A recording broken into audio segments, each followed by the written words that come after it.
MP Vijayasai Reddy సంచలన ప్రకటన చేశారు. రాజకీయాల నుంచి తప్పుకుంటున్నట్లు వెల్లడించారు. విజయసాయిరెడ్డితో పాటు అయోధ్య రామిరెడ్డి కూడా రాజకీయాల నుంచి తప్పుకుంటున్నట్లు ప్రకటించారు. రేపు రాజ్యసభ సభ్యత్వానికి కూడా రాజీనామా చేయనున్నారు.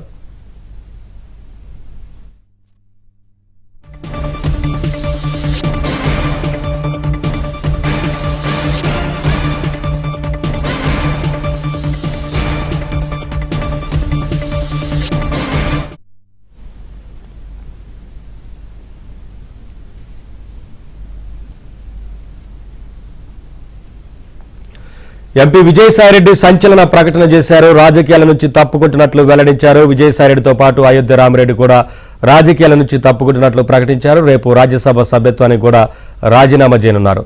ఇదే అంశానికి సంబంధించి స్పందించేందుకు TDP senior leader BTech Ravi మనతో పాటు ఫోన్ లైన్లో సిద్ధంగా ఉన్నారు. వారితో మాట్లాడదాం. రవి గారు నమస్కారం అండి. నమస్తే అన్న.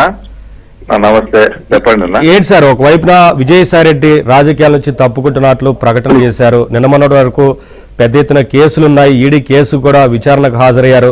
ఇవన్నీ కారణాలు అనుకోవచ్చా? ఈ రాజకీయాల నుంచి తప్పుకోవడానికి గల కారణాలను ఎట్లా విశ్లేషిస్తారు? ఏం చెప్తారు? నాకు తెలిసి వచ్చేసి విజయసాయిరెడ్డి గారు ఇంకా ఎటువంటి పరిస్థితుల్లో వచ్చి గతంలో ఆయన జగన్ రెడ్డితో కలిసి అనేకమైనటువంటి అంటే ఫైనాన్షియల్ అక్రమాలు చేయడం జరిగింది.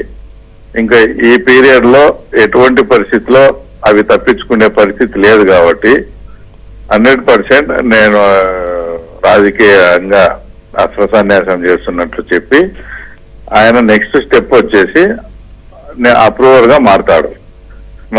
ఏదైనా ఆ వయసులో అప్రూవర్ గా మారితే అంటే పడాల్సిన శిక్ష కన్నా చాలా తక్కువ మోతాదులో అప్రూవర్ కు శిక్ష పడే ఆపర్చునిటీ మన చట్టంలో ఉంది.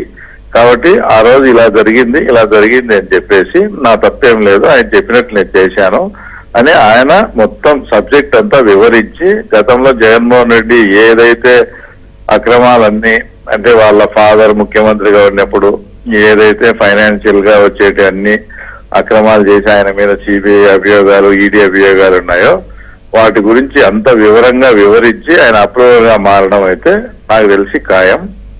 ఆయన అప్రూవర్ గా మారిన తర్వాత ఆటోమేటిక్ గా జగన్ వచ్చేసి ఆయన ఎమ్మెల్యే సభ్యత్వానికి కూడా డిస్క్వాలిఫై అయ్యే అవకాశం ఉంది. తప్పకుండా పులివెందులకు ఉప ఎన్నిక అయితే వస్తుంది. ఇది 100% జరగబోయేది భవిష్యత్తు.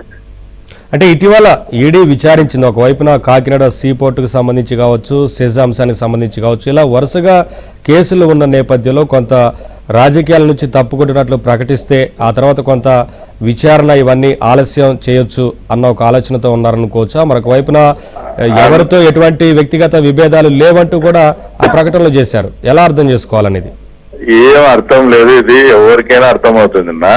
ఒకవైపు చంద్రబాబు నాయుడు గారి కుటుంబంతో నాకు వ్యక్తిగత విభేదాలు లేవు అంటే ఏదో పార్టీలో ఉన్నాయి కాబట్టి జగన్ రెడ్డి చెప్పినట్టు నేను చేసినా నా తప్పేం లేదు, నన్ను మన్నించండి అని ఆటోమేటిక్ గా రిక్వెస్ట్ చేయడం.